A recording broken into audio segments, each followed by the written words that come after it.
Since we were discussing internal committee in my last video, I just thought I should further elaborate on the powers which have been given to the internal committee. And internal committee made under the POSH Act, Prevention of Sexual Harassment Act, definitely has lot of powers. So so that the cases which fall under POSH are taken care in a proper manner, and also the complainant and the respondent and other people in the organization take it seriously, because in case they are not given substantial powers in hand, there can be chances that people will feel that अरे ये लोग क्या करेंगे, they will just listen to us, maybe our details will get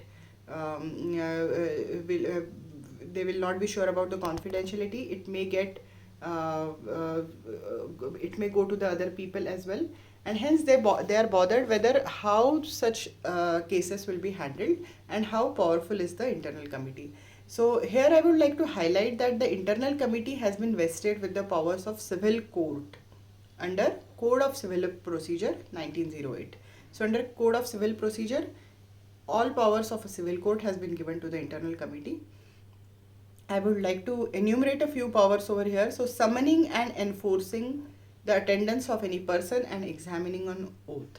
So which means that the committee will have a power to call upon a person, that's Mr. X or Mr. Y is required to come and give his witness or speak before the committee. Also, the attendance can be made compulsory for the employees, and also an examining him on oath. So maybe he will be required to give an oath that whatever he is saying is true and the best of and to the best of his knowledge. So this power has been given to the internal committee.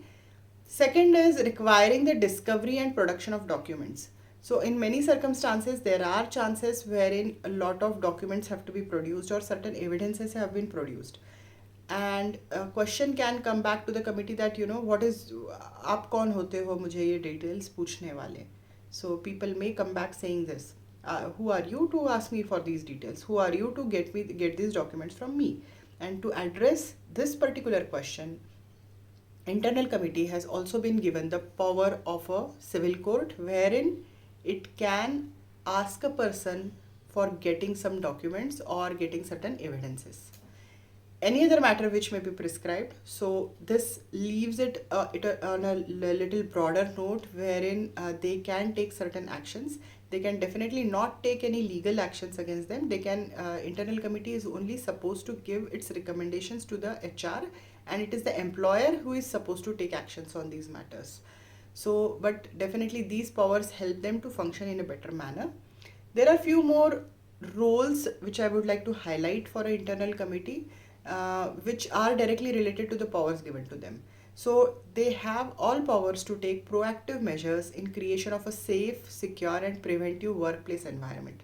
So what is happening here is, in case because of the non-compliances on POSH Act, it can have an effect wherein the normal day-to-day working of the employer-employee becomes difficult, and hence internal committee can take action on that front.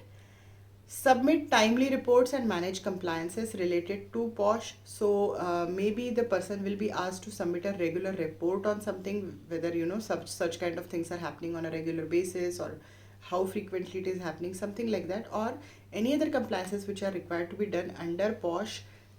Even giving instructions on those compliances can be part of it is also a responsibility of the internal committee. It is also power given to the internal committee.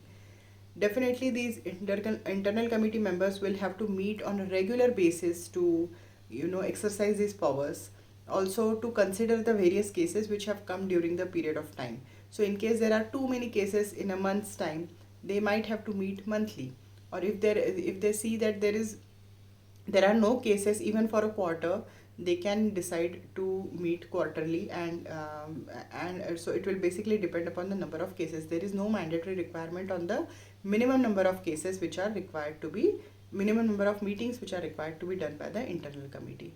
Also, the responsibility of formulating and disseminating a POSH policy has been given to the POSH committee, which can be done through regular meetings, which can be done through regular interaction with the employees.